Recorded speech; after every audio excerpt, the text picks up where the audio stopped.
বিশ্বকাপ ফুটবল সৃষ্টির ইতিহাস জানতে গেলে আমাদের প্রথমেই মাথায় আনতে হবে যে আন্তর্জাতিক প্রথম ফুটবল ম্যাচটি কবে হয়েছিল। আন্তর্জাতিক প্রথম ফুটবল ম্যাচটি হয়েছিল 1872 সালে ইংল্যান্ড এবং স্কটল্যান্ডের মধ্যে। এবং এটি শুধু ফুটবলেরই না, এটি যে কোনো ধরনের খেলাতেই প্রথম আন্তর্জাতিক ম্যাচ হিসেবে স্বীকৃত। তো ফুটবল চালু হওয়ার পরে দর্শকদের মাঝে খুব দ্রুত খুব তুমুল জনপ্রিয়তা অর্জন করতে থাকে ফুটবল, যার ফলশ্রুতিতে 1900 সাল থেকে অলিম্পিকের নিয়মিত আয়োজন হিসেবে ফুটবল আয়োজিত হতে থাকে। 1904 সালে ফুটবলের জনপ্রিয়তা এবং ফুটবলকে একটি বৈশ্বিক রূপ দেওয়ার উদ্দেশ্যে ফিফা, ফুটবলের অভিভাবক সংস্থা, বৈশ্বিক অভিভাবক সংস্থা সৃষ্টি করা হয়। প্রথম দিকে ফিফা তেমন খুব কার্যকর না থাকলেও 1914 সাল থেকে তারা দায়িত্ব পায় অলিম্পিকের ফুটবল টুর্নামেন্টটি আয়োজন করার। এবং যে কথা বলছিলাম যে বিশ্বকাপ ফুটবলের কথা মাথায় আসলে যে লোকটির কথা না বললেই নয়, তিনি হচ্ছেন ফরাসি ফুটবল সংগঠক জুলে রিমে। জুলে রিমে 1921 সালে ফিফার তৃতীয় প্রেসিডেন্ট হিসেবে দায়িত্ব গ্রহণ করেন এবং এখনও পর্যন্ত জুলে রিমেই সবচেয়ে দীর্ঘকালব্যাপী ফিফার প্রেসিডেন্ট হিসেবে দায়িত্ব পালন করেছিলেন। এবং 1921 সালে দায়িত্ব নেওয়ার পরপরই তিনি সিদ্ধান্ত নেন অলিম্পিক ফুটবলের যে টুর্নামেন্টটি হয় সেটিকে বৈশ্বিক চ্যাম্পিয়নশিপের স্বীকৃতি দেবেন। অর্থাৎ অলিম্পিকে যে দলটি স্বর্ণপদক জয় করবে সেই দলটিকেই বিশ্ব চ্যাম্পিয়ন হিসেবে স্বীকৃতি দেওয়া হবে। 1924-এর প্যারিস অলিম্পিক এবং পরবর্তীতে 1928 সালের নেদারল্যান্ডের আমস্টারডামে অনুষ্ঠিত আমস্টারডাম অলিম্পিক, দুটি অলিম্পিকেই কিন্তু ফুটবল যে অংশটি ছিল সেটিকে বিশ্ব ফুটবল চ্যাম্পিয়নশিপের স্বীকৃতি দেওয়া হয়েছিল। সেই টুর্নামেন্টটিও দারুণভাবে জনপ্রিয়তা হয় এবং ফিফা সহ জুলে রিমে স্বপ্ন দেখতে থাকেন একটি বিশ্বকাপ আয়োজনের। সর্বশেষ 1929 সালে স্পেনের বার্সেলোনায় ফিফার একটি পার্লামেন্টে সিদ্ধান্ত হয় 1930 সালে আয়োজিত হবে ইতিহাসের প্রথম বিশ্বকাপ।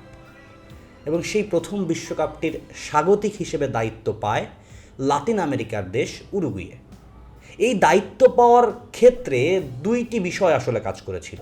তার কারণ উরুগুয়ে ছিল তখন 1924 এবং 1928 দুইটা অলিম্পিকেরই চ্যাম্পিয়ন, অর্থাৎ দুইবারের বিশ্ব চ্যাম্পিয়ন। এবং 1930 সাল ছিল উরুগুয়ের স্বাধীনতার শতবর্ষপূর্তি। এই সমস্ত হিসাব বিবেচনায় নিয়ে ফিফা শেষ পর্যন্ত উরুগুয়েকেই ইতিহাসের প্রথম বিশ্বকাপ ফুটবলের স্বাগতিক হিসেবে ঘোষণা করে। এই উরুগুয়ে স্বাগতিক হওয়ার সাথে সাথেই কিন্তু একটা বিপত্তিও বাধে। সেই বিপত্তিটা ছিল তখন ইউরোপীয় দলগুলো বিশাল আটলান্টিক মহাসাগর পাড়ি দিয়ে উরুগুয়েতে খেলতে যেতে রাজি হচ্ছিল না। তার কারণ তখন যোগাযোগ ব্যবস্থা এত উন্নত নয়। তখন উরুগুয়ে যেতে গেলে একমাত্র উপায় হচ্ছে জাহাজ, এবং এই আটলান্টিক মহাসাগর পাড়ি দিয়ে দীর্ঘ সময় ভ্রমণ করে তাদেরকে যেতে হবে। শেষ পর্যন্ত ইউরোপের 4টি দেশ বিশ্বকাপ খেলতে রাজি হয়। এখানে বলে রাখা ভালো, সেই 1930 সালের বিশ্বকাপে কিন্তু কোনো বাছাই পর্ব ছিল না। সেইবার ফিফা নাম নিবন্ধনের আহ্বান করে এবং শেষ পর্যন্ত 13টি দল বিশ্বকাপ খেলার জন্য নাম নিবন্ধন করে। এবং এই 13টি দলকে নিয়েই কিন্তু 1930 সালের বিশ্বকাপটি আয়োজিত হয়েছিল। যে কথা বলছিলাম, ইউরোপের যে 4টি দেশ রাজি হয়েছিল সেই 4টি দেশ হচ্ছে ফ্রান্স, বেলজিয়াম, রোমানিয়া এবং যুগোস্লাভিয়া। এবং উত্তর আমেরিকার ছিল 2টি দেশ, যুক্তরাষ্ট্র এবং মেক্সিকো। এবং লাতিন আমেরিকার 7 দেশ। এই 13টি দেশ নিয়ে আয়োজিত হয় প্রথম বিশ্বকাপ। এই প্রথম বিশ্বকাপ আয়োজিত হওয়ার সাথে সাথেই কিন্তু ইতিহাসে অনেক প্রথমের জন্ম হয়ে যায়। প্রথমবারের মতন 1930 সালে শিরোপা জিতেছিল স্বাগতিক উরুগুয়ে। অনেক প্রথমের জন্ম দিয়ে 1930 সালের ফুটবল বিশ্বকাপটি শেষ পর্যন্ত আয়োজিত হয় এবং সেটি একই সাথে একটা ইতিহাসের সূচনা করে।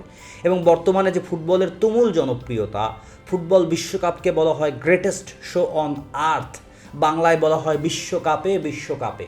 পুরো বিশ্বের কম্পন সৃষ্টিকারী এই ফুটবল বিশ্বকাপ, একটি পরিসংখ্যানে দেখা গেছে মোটামুটি 500 কোটি লোক বিশ্বকাপ ফুটবল প্রত্যক্ষ বা পরোক্ষভাবে দেখে থাকেন। তো এই তুমুল জনপ্রিয় টুর্নামেন্টটি শুরু হয়েছিল কিন্তু সেই 1930 সালে উরুগুয়েতে। দর্শক, আমাদের এই নিয়মিত আয়োজনের সাথে থাকুন, খেলা রঙের সাথে থাকুন। ধন্যবাদ।